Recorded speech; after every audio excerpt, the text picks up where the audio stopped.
What's up, party people? It's Keys Dan with RadioWhat.com, DJLittleRock.com, coming to you live in a living color from the Radio What studios. And this is my podcast, What Makes You Famous? It's an extension of the RadioWhat.com internet radio station that I've been running for quite some time. And if you need DJ services, where do I always send you? DJLittleRock.com. One more time, DJLittleRock.com. Check availability and get a free price quote. And maybe you could have me at your next event. You know I like to party with the people. The people need to be entertained. Are you not entertained? Let me entertain you. Make your next thing a big one. Speaking of entertainment, today on the program, Crisie Isbell.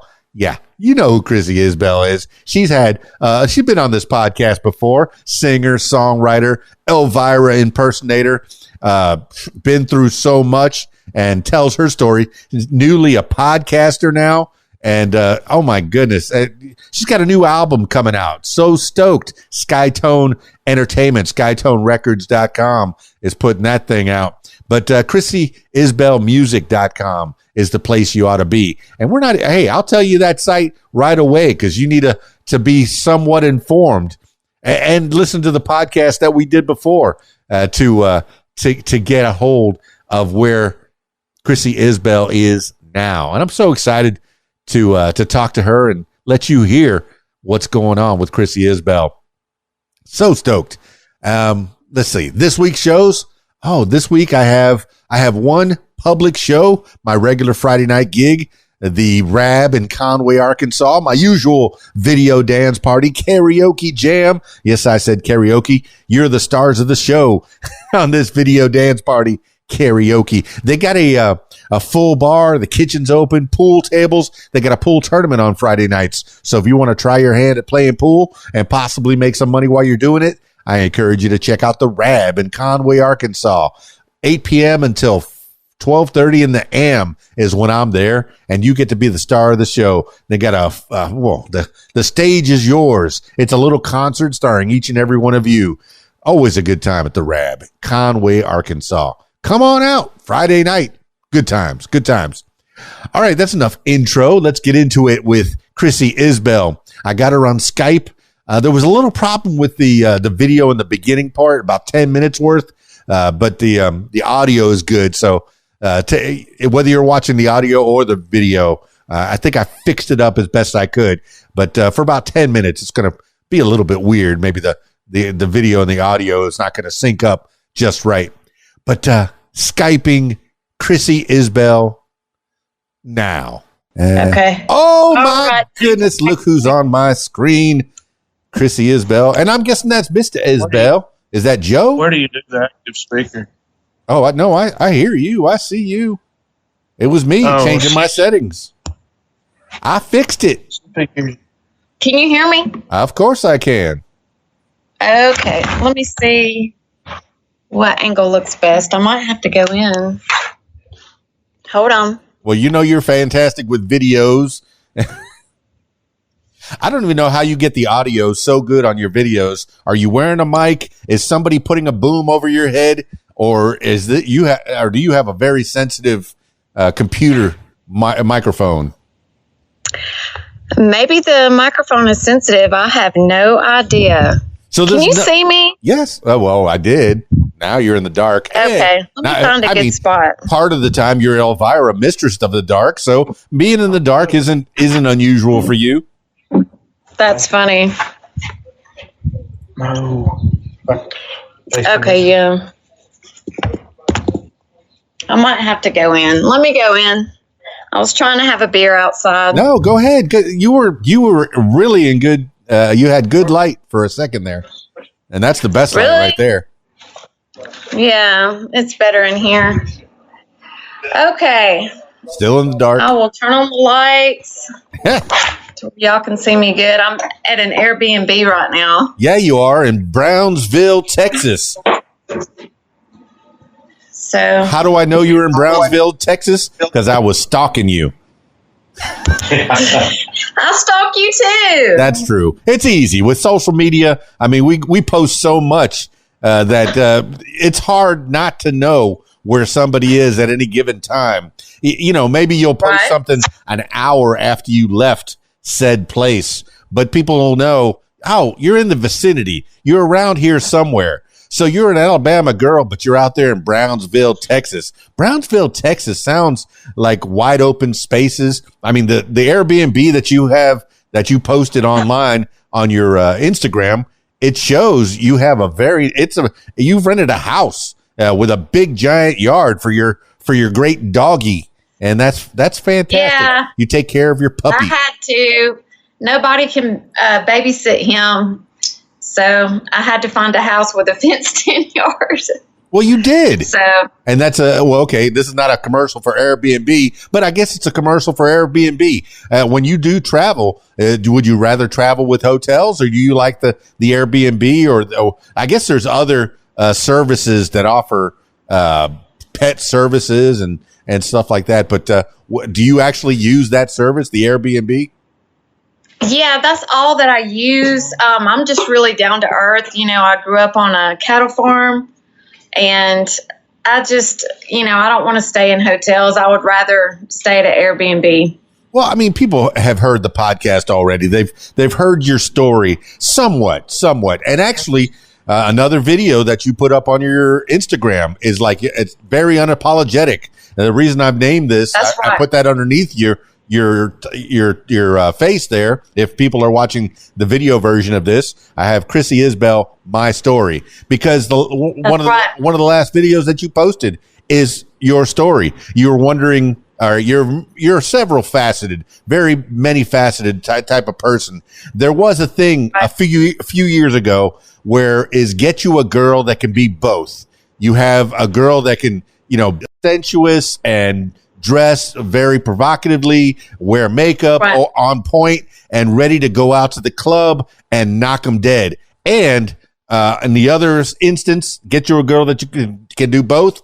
You can also go out on the trails and mud and shoot and shoot bows and arrows and guns and do some off-road mudding, with the boys. And you could do both.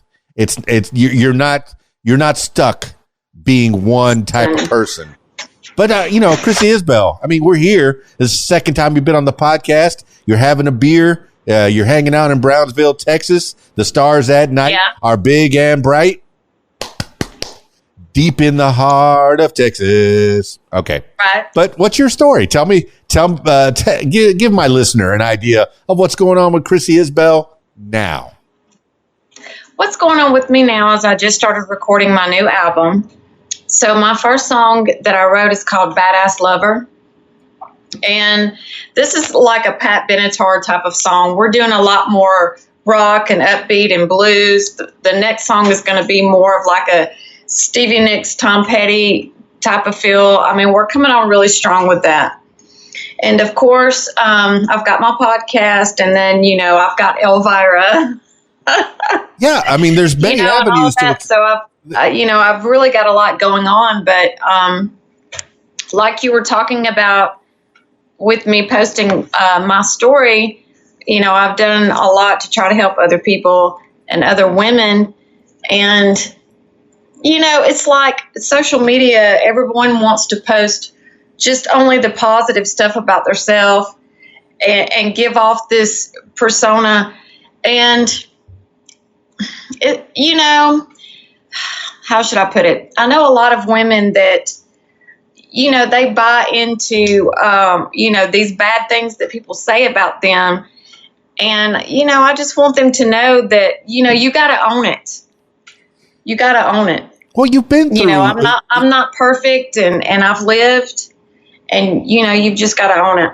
Yeah, you've been through the gambit of life. I mean, life has given you ups and downs, and a lot of downs where some of the downs, a lesser person would have said, I got to end this. This is too much. I'm going through what Job had problems with. If you've read anything in the Bible on that, where Job just kept getting whipped and whipped and whipped and whipped, and metaphorically speaking. And he still kept going. He still kept going strong. And I don't know how you come out the other side. What I did want to see is the dichotomy. All right, people that go to the Crisie Isbell music.com website can instantly see with the 2 music videos that are posted right there on the front page, the 2 different versions of you. You have the hunting with the boys. Okay, that was what I was just talking about, that you can get out there and get in the dirt with the rest of them.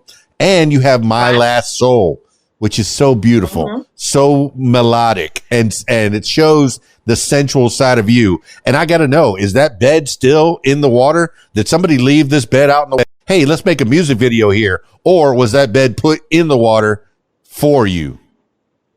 Oh my gosh. Okay. I love this story. So that was my best friend. Her name is Tammy Hawkins, and she builds movie sets, and she is just an incredible artist, and she builds music video sets.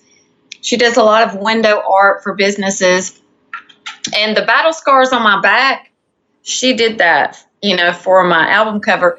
But believe it or not, I know it don't look like it, but that bed is made out of a blow up mattress that was on concrete blocks, and the head of the bed was styrofoam, and she took a tool and carved out the design. So it was made of, and so they were like, act like, Tawny on the Whitesnake video, just roll around on the bed and stuff. So I was just out there like, oh my God. And let me tell you, the water was like Antarctica.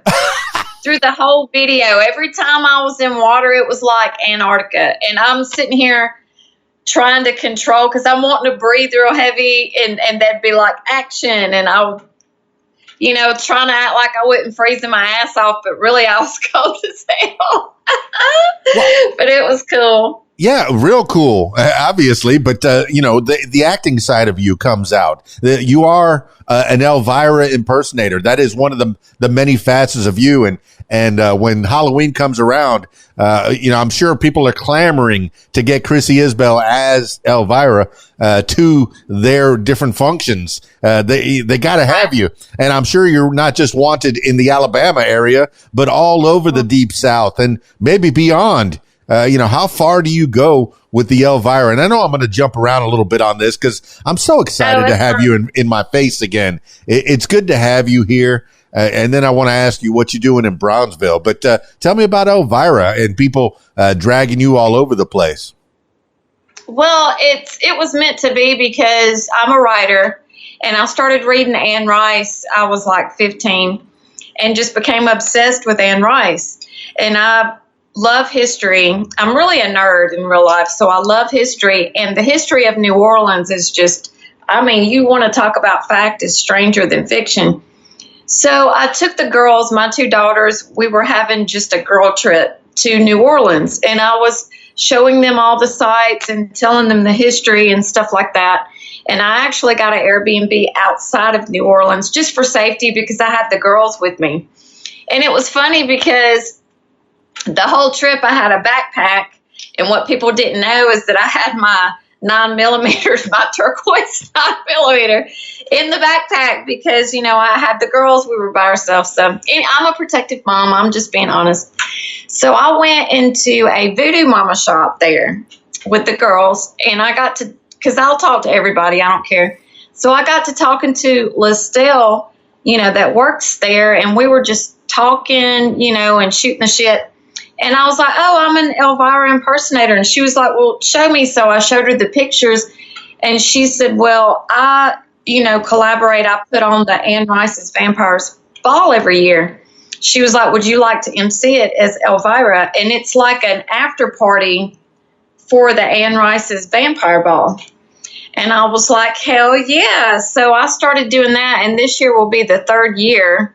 So, I get my room ahead of time in New Orleans, and I go down there and I try to put on one hell of a show. So I've got to introduce all the bands and do the raffle tickets, and it's like I conduct the whole thing. So then this year when I walked in, it was so cool. Hold on a second. When you walked in, it was so cool. I lost you on that one. Yeah, I walked in before it got started, and it was so cool because they were all listening to my music, and I was like, what? And so they were like, next year, will you sing here next year? And I was like, yeah, I'll sing, so I'm going to sing a song with the band, and they always hire the Dwayne Bartell's band that has a horn section. And I said, well, my song High Heel Shoes has a horn section in the song. So it was just really cool, me getting hooked up with this band. So I told the band I needed to come to New Orleans a few times before, the party this year, and maybe do a few songs with them, like do a few gigs or whatever. So, but it's really cool. And last year we actually had a burlesque dancer at the party. She was awesome, and we've become such good friends. And she actually does historical tours there. And I went to New Orleans not too long ago, and I actually, took her tour. But, it's just really cool. But they gave me an Anne Rice autograph, like a real autograph, from Anne Rice. And I just thought, this is so meant to be. Yeah, Anne Rice is primarily what the vampires, right, is what she writes about. And it's a lot of, the vampire lore, a lot of it comes from Anne Rice, from her mind. So anything that you believe that vampires do, the sucking the blood, the biting on the neck, and the being able to hypnotize people, I think it all comes from Anne Rice primarily. Or Bram Stoker, I guess, is the other one that gives you some of that lore. But what are the differences between the two? If you read a lot of Anne Rice, what did she bring to the vampire lore that maybe Bram Stoker didn't? Well, here's the difference: is there's actual accounts of some weird shit that went down in New Orleans, and there was a man. His name is Jacques Saint Germain.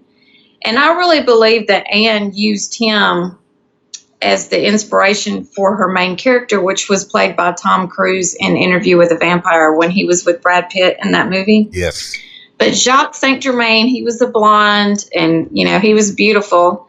And it's a true story, but he came to New Orleans, and there's police reports. It's evidence all over the place. But he came to New Orleans. He had a lot of money. And everybody was questioning him because he knew all of these languages. It's like he lived for hundreds of years, he had all of this knowledge. And anyway, long story short, he would throw lavish parties, but he wouldn't eat any food.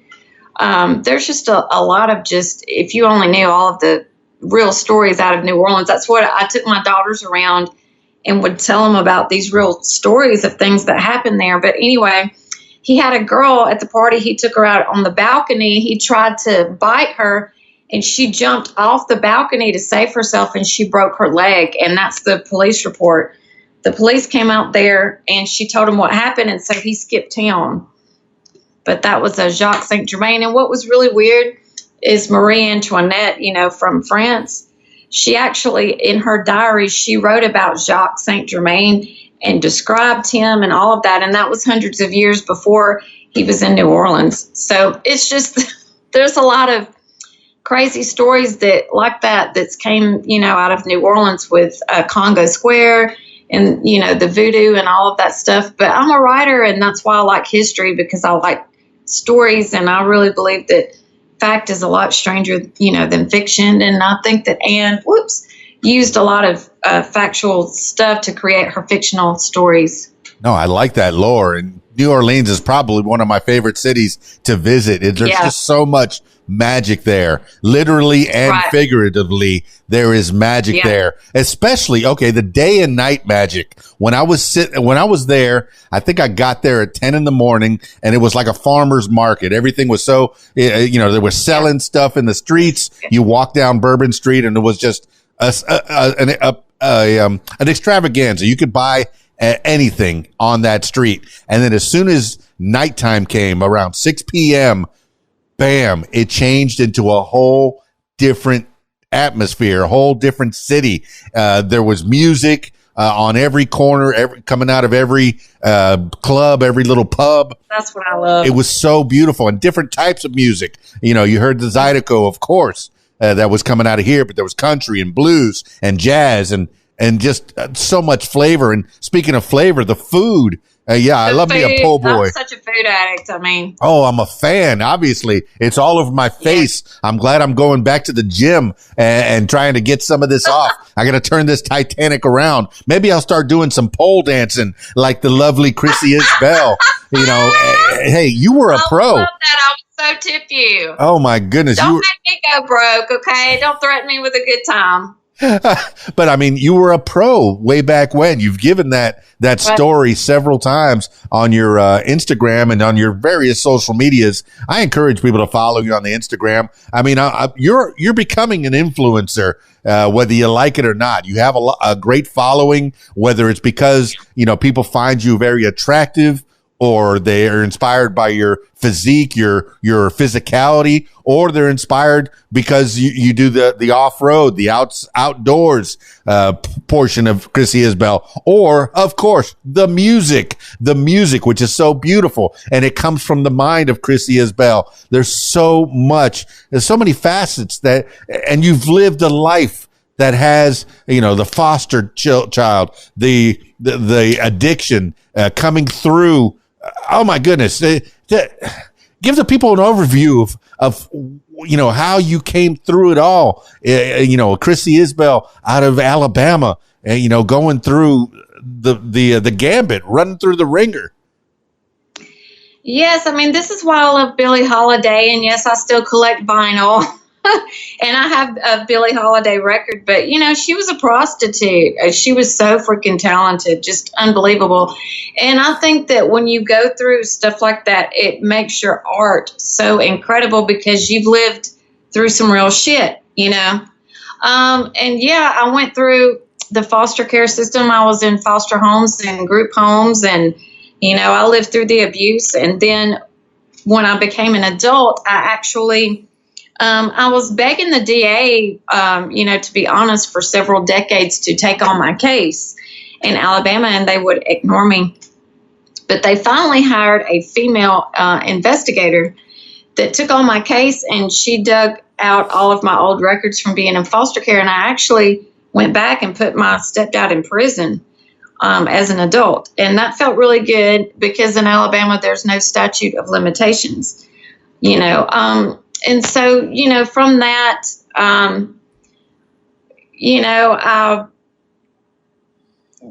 being from my background, it's like, I didn't come from money or anything like that. So, I started working at Hooters, being a young girl, who was attractive.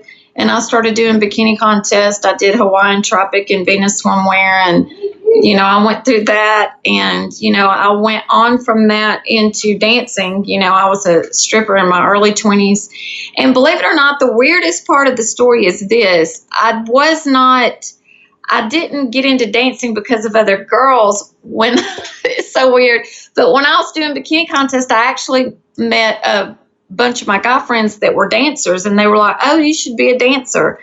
And, so I went through all of that. I danced for, some famous people, and I met rock stars, and I did that whole thing and drugs, and, I survived that. And then, I was like, I'm going to get my life together. So I went to Troy University. I went to nursing school. I worked with cancer patients, for 3 years. I did prison ministry. Counseled women in prison. I actually sat on a table of people at DHR, like Department of Human Resources, for new people who were becoming foster parents so that they could ask me questions. We had like a table of people. So we had like a lady that was a foster parent for a couple of decades, and they had me as the foster child. There's just different things that I've done, and me and my producer talk, and he's listened to my podcast, and he's like, you're really real. And I'm like, yeah, I am really real. I'm not going to lie. I'm not going to try to hide anything. I'm not going to try to cover up anything. I think that really sucks because I went through that, when I first started, coming out of nursing school and being a professional. It's like I went through that stage of really trying to hide my past. And then you're making these bullshit friendships with these Karens really based on a lie. And I'm just such a real person that who would want that? I don't want that. And I don't want any woman or person that I've helped or a person that I know to think that's right. I think that you should love a person, love everything about them, and I don't think that women should be cutting down other women. And I could give a quick example if I have time. But there is a girl that I work with in the haunt industry. She is a haunt actress, but her character is, like this real evil character. She's like more of a villain character. So because of the way that she looks, just her appearance, I know that Karen and, church type people, treat her like shit and they're really judgy toward her. But the truth about this girl is a few years ago or however long ago, she started going to church on her own. It wasn't because somebody asked her or anything like that. But while she was going to church, her son actually passed away. He was a child. This is a true story. And he passed away. And she actually had his funeral in church. And so, she had to live through that, and, when you are working in the haunt industry, there's a lot of bad things that are said, like your demon goes on, I mean, clear up. What is the haunt industry? What is that? The haunt industry, like if you're working as a haunt actor or actress at like a haunted house. Oh, okay. The haunt. I thought you said hot. H-O-T. H-O-T, like, oh, I'm so hot. Okay, the haunt industry, and it's like I just want to tell people, and I've talked about it on my podcast, there's no such thing as Frankenstein. There's no such thing as Spider-Man, because I actually had this person, which I don't go to church anymore, but that's a long story, that I used to go to church with was like basically saying, hey, I'm disowning you because you're Elvira. And it's like, the thing is Elvira. It's a character. Cassandra Peterson plays Elvira. Do you know what I mean? So, and I remember one night I was Elvira, and there was a little boy. He was like 10 or 11. Can you turn on this light? You should understand there ain't such thing as hot. I'm gonna be mad. And or that one. Anyway, he was like 10 or 11, and he sat by me, and he was rubbing his hands, and he was really nervous. And I was like, what is it? And he looked at me, and he goes, can I have one kiss? And I was like, oh, my God. And so I looked up, and his mom was standing there with a camera filming it. And she was like, So I was like, okay. And I gave him a kiss on the cheek, And then one night there was a guy, he was like 17, and he sat down and, are you picking me up? Mm-hmm. Yes, I am. Okay. He asked me for a kiss, and I looked down, and his arm had been amputated. He was like 17. So I was like, okay. And, I kissed him on the cheek. And, there's a lot of, like when I was a kid, I loved Elvira. Yes. I loved Elvira. So I really don't understand what people think goes on, because I have a security guard. I actually have two that are beside me at all times when I'm Elvira. And all I really do is sit out there and talk to people and take pictures. So I think that judgmental people are extremely unrealistic.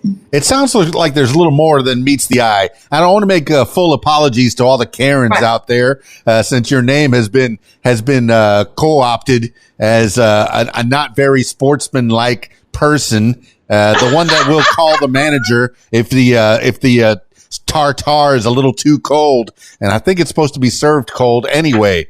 But look, there's so much that people go through.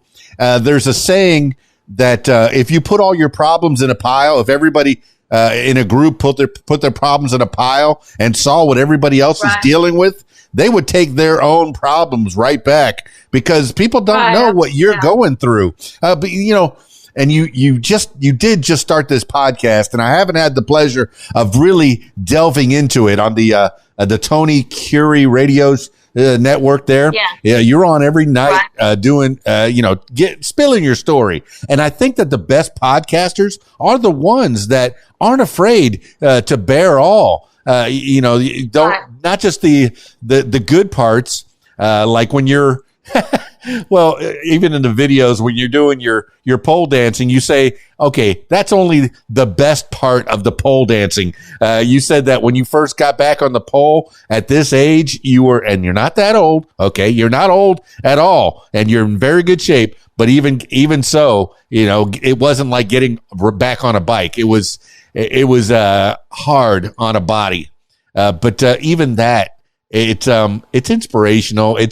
It's something you're bearing your soul to people, letting people know that they're not alone. Okay. You've gone through foster care. You've gone through addiction. You've gone through abuse.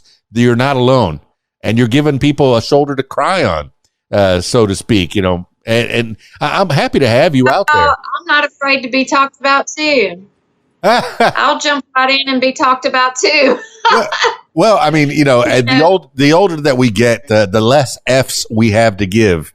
And exactly. A nice thing about you is not only you have those security guards, it might be the same person that's out there providing the lighting for you and doing the laughing as you're telling your story, because he's probably heard this story many, many times already. But I'm glad that you're spilling it here on the What Makes You Famous podcast. But I'm glad that you have somebody that is taking this journey with you, because, above all, the pursuit of happiness, I want you to have happiness. I know it's in the Constitution, it says we only have the pursuit of happiness. You're not guaranteed happiness, but it seems like you have happiness. How's your life going now that you've overcome all these, over all these hardships? Is it getting better? Yes, I enjoy simple things like cooking a big meal at night and growing my own food and, deer hunting or shooting my bow, or, I don't take anything for granted at all, because I know what it's like to be extremely unhappy. And the older I get, the more I realize that we don't have a lot of time. We really don't have a lot of time. This year I had 2 family members and 2 of my fans pass away. And there's a lady that I follow on social media. Her name is Star Wise, and she's in her 70s, and she just decided to become a pole dancer in her 70s. And she's in all these magazines and stuff because people are asking her why, and she said, well, if not now, then when? And she gets booked for shows and all of that. And I'm like, life is so short. It's so freaking short. I was with my son and we were driving by this graveyard. His name is Tyler. And we were talking about singing. And I was like, your voice is not bad. I don't know why you don't sing more, sing in front of people. And we rode by this graveyard and I pointed at the graveyard to him. And I said, 50 years goes by, 100 years goes by. Nobody that's even alive remembers that person. Why do we care so much about what everybody thinks? We should be dancing. We should be singing. We should be doing it all, smelling, tasting, just the whole 9 yards, on this trip, this experience. Yes, Crisie, I agree. Preach on. Enjoy your life. And I'm thinking about this 70-year-old pole dancer. Oh, yes. At first, it's a novelty. Okay, and it's hard. It becomes it's a novelty. But I'm by the sound of what you're saying, she's taking it seriously, and it's not just a novelty that pulls them in the door. But once they get in the door, she's going to give them a show like they've never seen. And that's fantastic. I love that she's doing that. I love that you're doing that. I love that you're out there. Okay, you're an Alabama country girl who grows her own food and all, and goes out and hunts and shoots and fishes and goes out in the mud. What are you doing in Brownsville, Texas? Are you spreading that Crisie Isbell magic out to Brownsville, Texas? What are you doing out there? The father of my children Say again.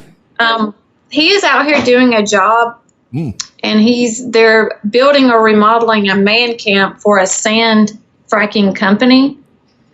So he's been home like one day a week because he's been working out here. So I just decided to come out here this week because they say that in the sand dunes or on these sand hills, that you can look for arrowheads, and I love doing that. I have so many artifacts and arrowheads at home. There's a certain creek that we dig in at home, and we found little pottery bowls and all of that. But it's just something I like to do. And I'm trying my best to round up a hog hunt before I go home. So we'll see.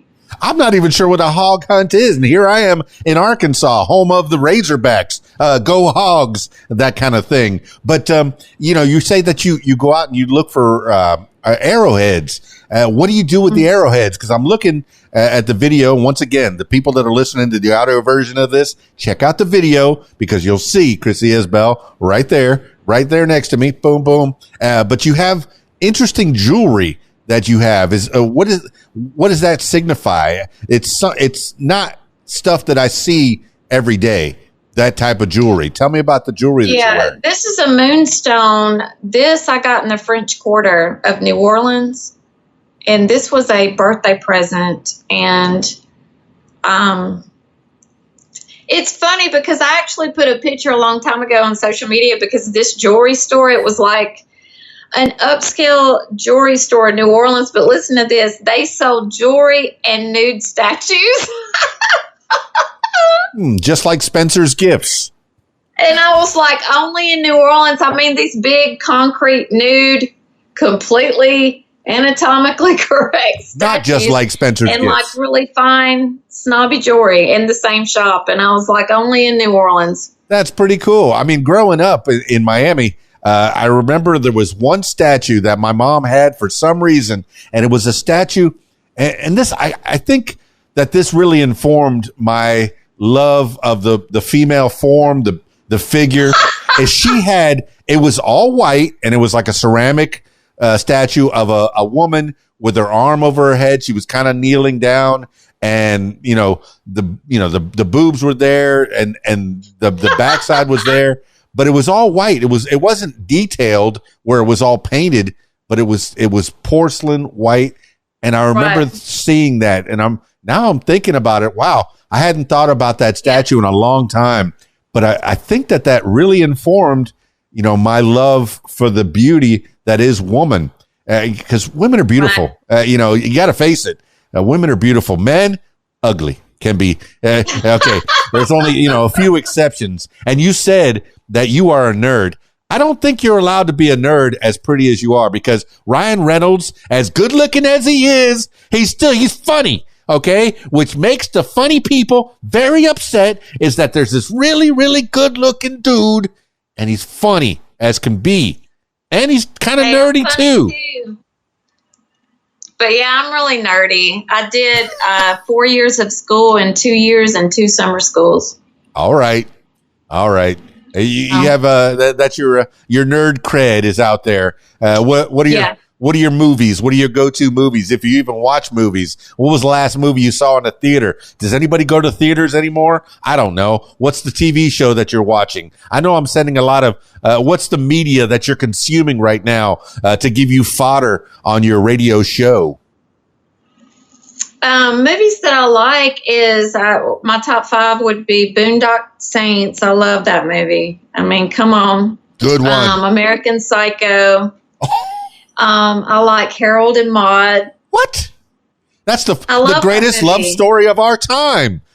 Yeah, according to Something About Mary. And I like Rocky Horror Picture Show. I'm about to see that again. That's the worst movie I've ever seen over 200 times. Yes, over 200 times. I've been Eddie and I've been Dr. Scott. Have you ever done the Rocky Horror live thing? Because it's here once a month. We were supposed to go last month, but I was going to take my wife and daughter for the first time ever to the Rocky Horror Picture Show. But they want to go this month, and hopefully we get to go there. But I know all the heckles. I know all the heckles, and they do not. I would love to be Magenta. At our last farm before we sold it, it was on a main road. So when the cows got out, cars would be blowing their horn. It was real irritating. I'd have to go out there with a food bucket to get them back in. But our front yard was set up like a drive-in, but it was on a main road. And we had all these hay bales out there that you could sit on and a fire to watch all of our movies on the projector. So everybody that drove by our house could see the movie. So all October we would watch Rocky Horror. The cars would be driving by, and I mean we would just be unapologetically out there watching Rocky Horror Picture Show. Yeah, I think it came on one of the platforms, one of the streaming platforms one time, and I watched it with my family, just the three of us sitting here in the living room watching the Rocky Horror Picture Show, and I was thinking to myself, this is the stupidest movie I've ever seen 200 times. It was brilliant though at the same time. It was freaking it's brilliant. So dumb, but the cult classic aspect of it, the heckling of it, the audience participation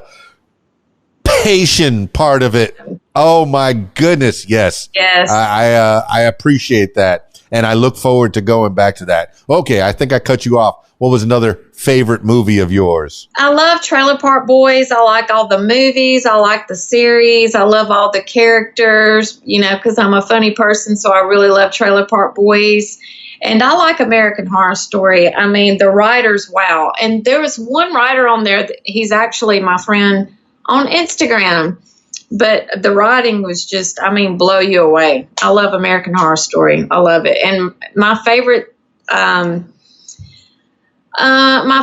is Murder House and Coven is my favorite on American Horror Story. See, I got to check those out. I know that it's like a series, right, of American Horror Story and the Trailer Park Boys. I do like Bubbles. I like me some Bubbles. I do. When I get a messed up grocery cart, like in Walmart or something, I'm like, where's Bubbles? No, but I need to check that out. I think that, I know you have so much going on, so much on your plate already, but you could be a scream queen. Have you considered getting out there and making movies? Are you going to go out and do that? I've actually talked to one guy. He interviewed me, and they have a show. It's like yours, and his name is David, and they interviewed me. And it was weird because they only interview like people that's been on horror movies, but they interviewed me for whatever reason. They've even interviewed the girl that was on Sleepaway Camp. Do you remember that? No, I remember a movie. Sleepaway Camp movies. They were so cool.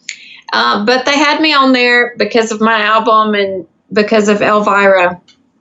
And we've been in contact because, I write stuff and, I have novels and scripts in mind. And so we've been talking because, David was saying that it would be because, I do the stupid Elvira skits that I post.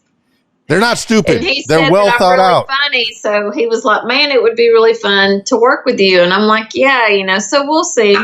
I think that's the next logical step. You are a movie star in the making. I think that's a TV series based on whatever. You could be a character, or it could be based on even your life. Have you thought about just writing your own story? Because at certain points in your life, you are a writer. You're a singer, songwriter, and you're a writer. Are you? Wait, I don't even think Did you ever publish? You published a book, right? Or published some stories? That is the next step. The one thing that I will complain about that I've talked on my podcast about is that I've written a science fiction novel. But here's the thing. I know because I'm a dork.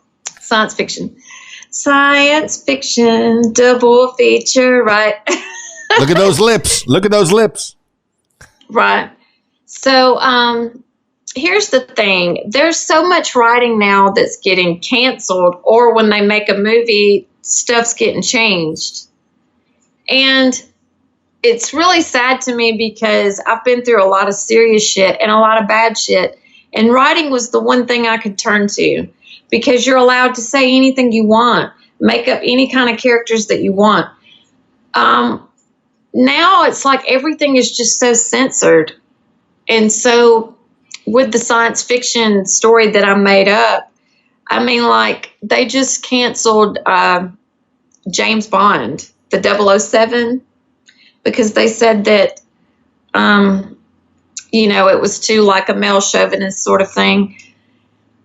And so many things are getting canceled. So I'm just sitting here thinking, and it's the wrong attitude to have, but sometimes I'm like, God, why even bother?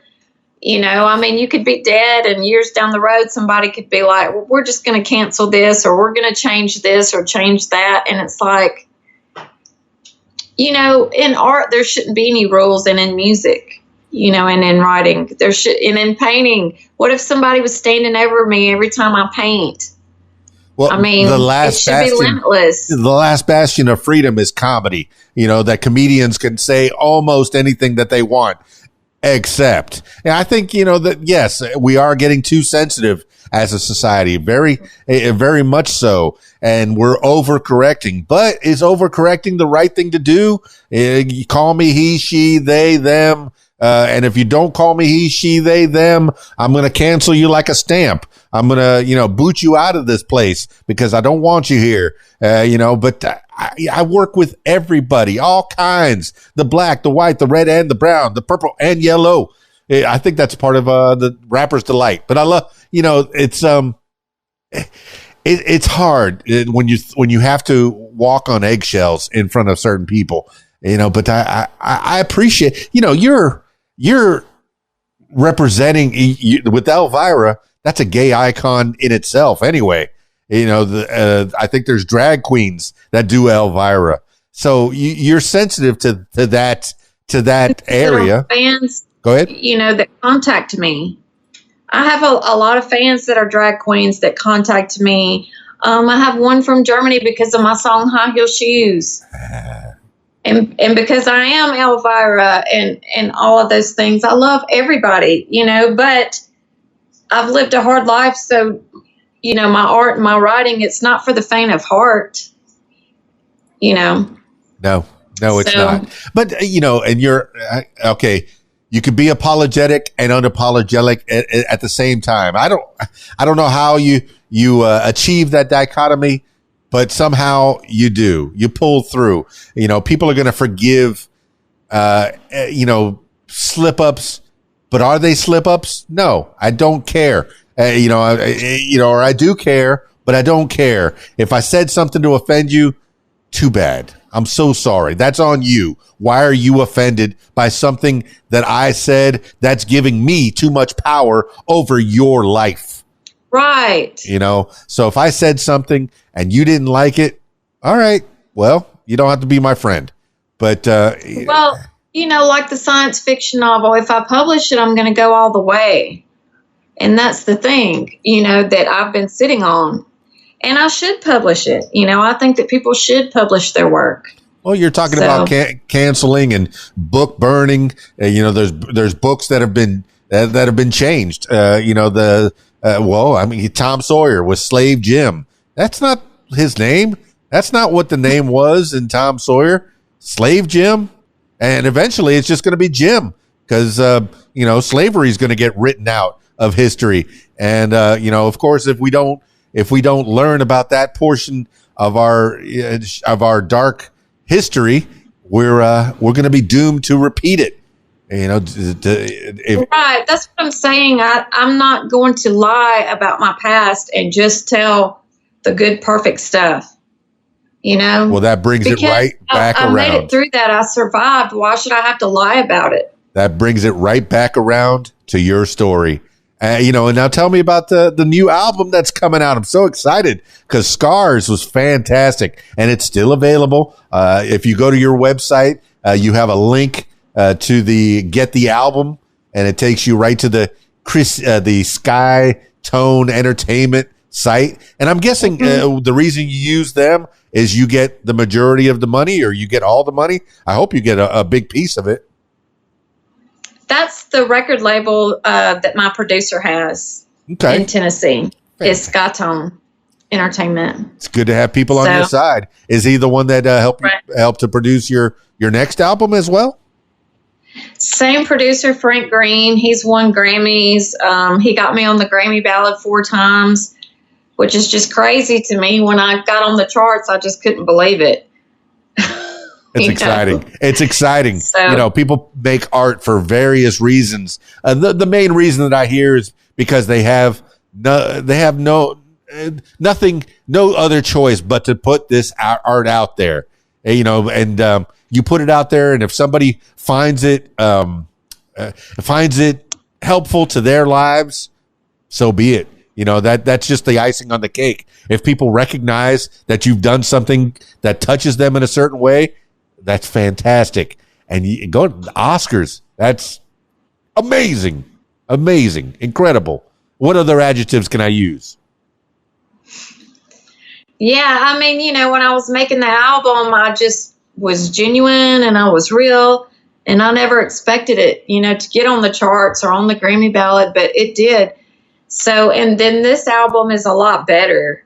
So, I said Oscars because I was so excited. It's Grammys. Grammys are for the music. But tell me about the making of, and it doesn't have to be in depth or anything, but tell me about when this album's coming out and what can we expect. And is there? You say you collect vinyl. Will it ever be pressed on vinyl or CDs, or is that a thing of the past? I don't. I think I have one vinyl record hanging on the wall. There's a couple of CDs sitting there. I don't play them.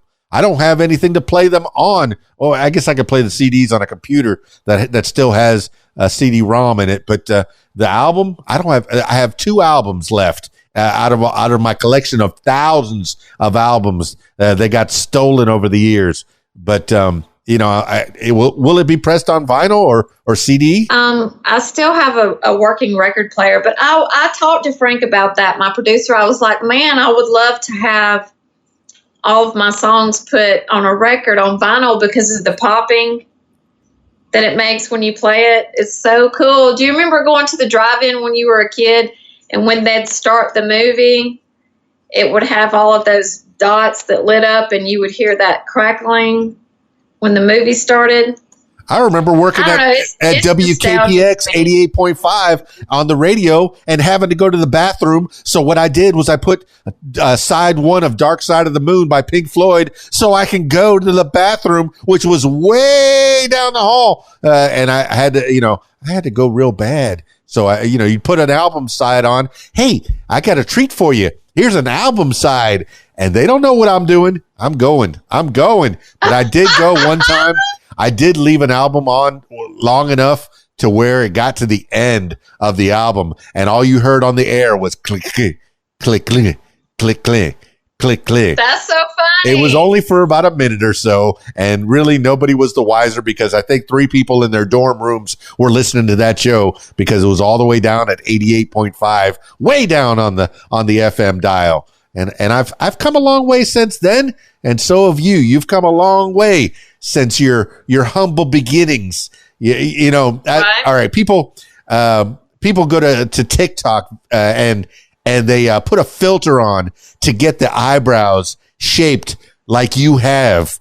How do you cut razor sharp eyebrows? What are you doing? What is the regimen? Does it take you hours to get this look, or do you wake up like this? No, I don't really wear a whole lot of makeup, especially on a regular basis. But you have to remember, and like I tell people, I did dance, and when I did dance, I danced with some beautiful women. I mean, beautiful. I learned how to do makeup and hairstyles that are just freaking out of sight, because we would all be back there getting ready together, and we'd have the big mirror with the bulbs around it. And back then, the girls would have these huge, like, caboodle-like things. It was like they looked like the metal suitcases, and they would just have, like, we would have stacks of makeup. I mean, that's one thing I miss, is being around the girls every day and learning new products and new tricks. So as far as getting ready or doing any kind of cosplay, man, I can really do it. So for the menses that don't know out there, a caboodle's like your fishing kit, like your toolkit, but full of A tackle makeup, box, yes. various potions and lotions and brushes. You need this size brush to get the cheek right. You need this size brush to get the forehead right. You get the eyebrows. You get the lashes right. Oh, yeah. Wait, you can't imagine the stuff we had back there in the back. We would have every kind of thing that you plugged in to do your hair, every kind of product, every kind of outfit, every kind of smell good stuff. I mean, it was insane. It was insane. And, hey, and me being the heterosexual male out there, watching your bikini contest, hooting and hollering in my 20s. Yeah, that's what the female form's supposed to look like. You're doing great. And like I said in the beginning of this, all women are beautiful. All women are beautiful. Okay. They really are. But what you do for yourself to make yourself feel better, feel your best, it's your own state of being. It's your own mind. Crisie Isbell has hers, and somebody else, Karen maybe, has theirs. And I know we're picking on Karen a lot. I apologize to the Karens out there. But, hey, Crisie Isbell, go ahead. I don't know how much time I have, but like I tell people, women, when I'm telling my story and stuff, my best friend, she was 11 years older than me, and she took me in out of foster care because she was old enough. And anyway, she passed away, and the song Howlin' at the Moon on my album was written about her. She always weighed around like 350 pounds. This is no lie. She had more confidence than I've ever had. She had more confidence than any woman I've ever met. She always had her long fingernails, tons of jewelry, lots of makeup. I mean, she wore outfits up to her freaking butt. She wore the sexiest outfits, and her attitude, she got more men than any woman I've ever met. I mean, the men loved her. She was fun. She always did karaoke with me. She partied. She was people just flocked to her. People loved her. And, like I tell people, it does not matter what body you're in. You can still be sexy as hell because, honey, she was just, she had the sexier persona than any of the other girls did in my town. I mean, it was crazy. Confidence is yes, that's it. Very nice trait. As confident as that 12-year-old boy and that 17-year-old boy coming up to you as Elvira, hey, can I get a kiss? How much confidence that they have to come up with to see this beautiful creature in front of them and go, wow, I would love just any kind of affection to come from that. That probably sent them into their lives. Okay. Like that little statue. I'm so excited. Like that little statue that my mom had of the naked woman that, informed my standards of beauty. You giving them a little kiss on the cheek, showing them some kind of affection. You're like, that sent them into their lives. So you've probably informed their sexual history and future history for the, for time, immemorial. And I'm excited to know you. I'm glad to know you. I think you're a cool chick, and it's good to have you back on the podcast. And I'm so excited that you have your own podcast and you're putting more music out in the world, and find you on Halloween somewhere in Alabama or somewhere else, being Elvira, Mistress of the Dark. And maybe at a Rocky Horror Picture Show, you might be Magenta, and show up. Love to be. Show up all dressed up, But and you'll be singing along with the crowd. I know Magenta doesn't sing this. Touch it, touch it, touch it, touch me. I wanna be dirty. I'm going to order. I saw on Amazon they had a piano sheet music of the Rocky Horror Picture Show. And you play piano. And I was like, I need to learn to play some Rocky Horror on the piano and do it as Elvira. and people you would blow minds. That would make for a great Crisie Isbell show. And Crisie Isbell as Elvira. your story is not even written. I know that I put my story. It's not complete. You've come a long way, baby, but it's not complete. There's more to your story to come.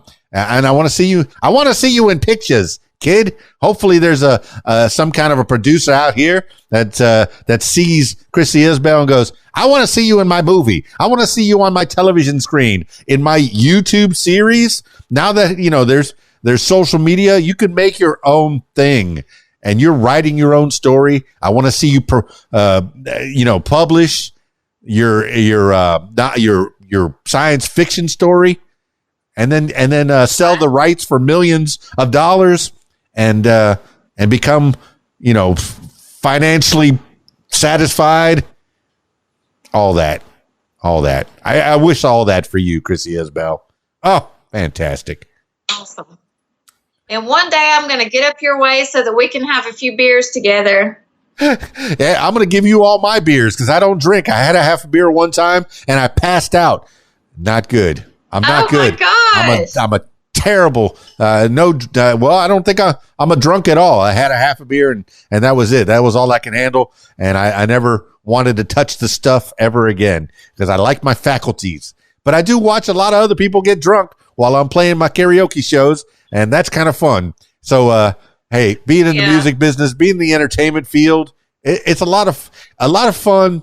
It's more fun than when if you're by yourself. Yeah, you can make a little Instagram video or a TikTok video, but it's much better when you're with a crowd, when you're with people like-minded that are excited to see you. Like that little kid was excited to see you, and I'm excited to see you on my screen. So thank you, Crisie Isbell. Any shout outs, any other avenues you want to explore as we wind this thing down?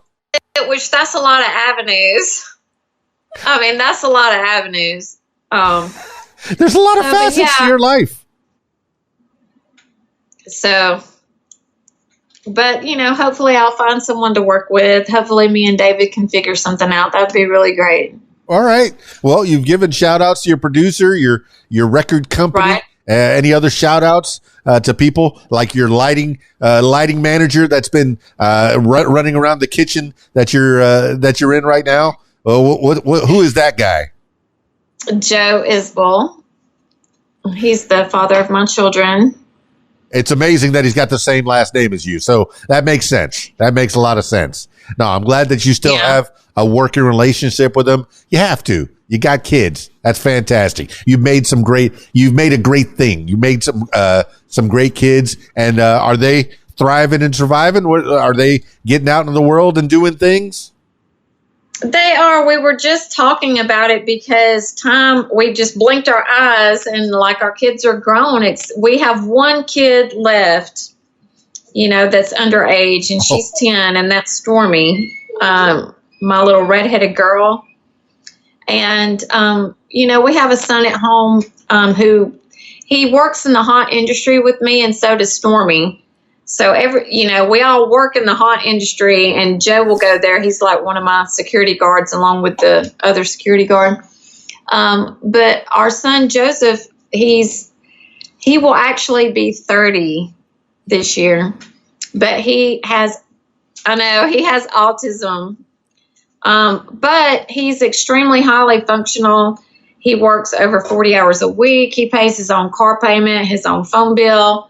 But I got him into working in the haunt industry with me, and he loves it. He absolutely loves it. It gives him that social outlet, but he's so much fun and he's really funny. So, but he's my stepson. Yeah, chips off the block though. They all went into the haunt industry, haunting people. And Halloween, a very special time of the year. It starts in July, and then it ends about November or maybe December. We took him to the the Anne Rice's the Vampires Ball with us this past year.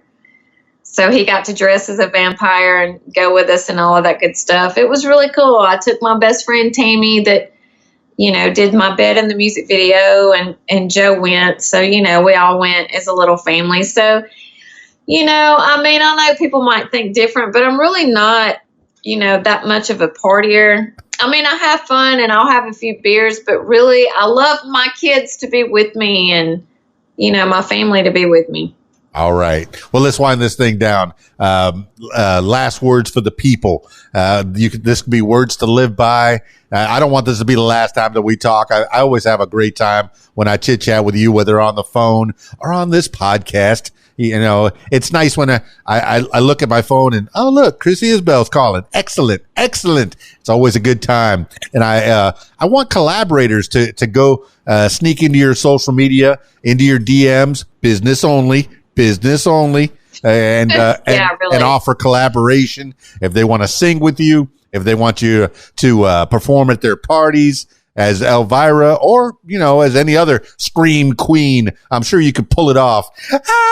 Screaming for the people. But music, writing, I want you to publish that book and sell it for millions of dollars.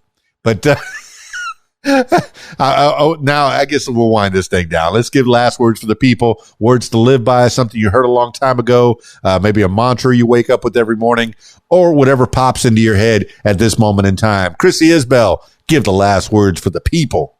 For the people would be this. Whoops. Go ahead. Do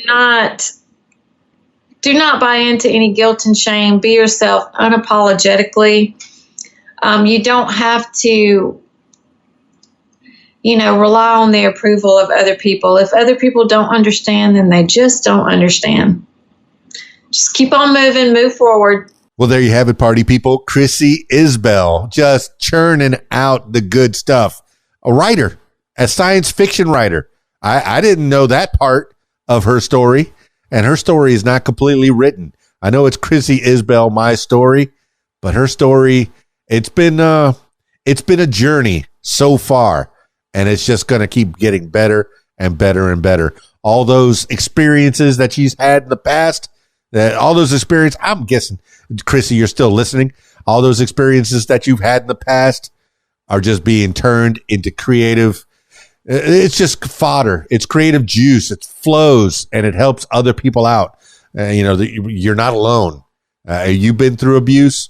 Other people have been through abuse. You share your story on not just this podcast, but other podcasts and in your own radio show that happens every night at 9 p.m. Central.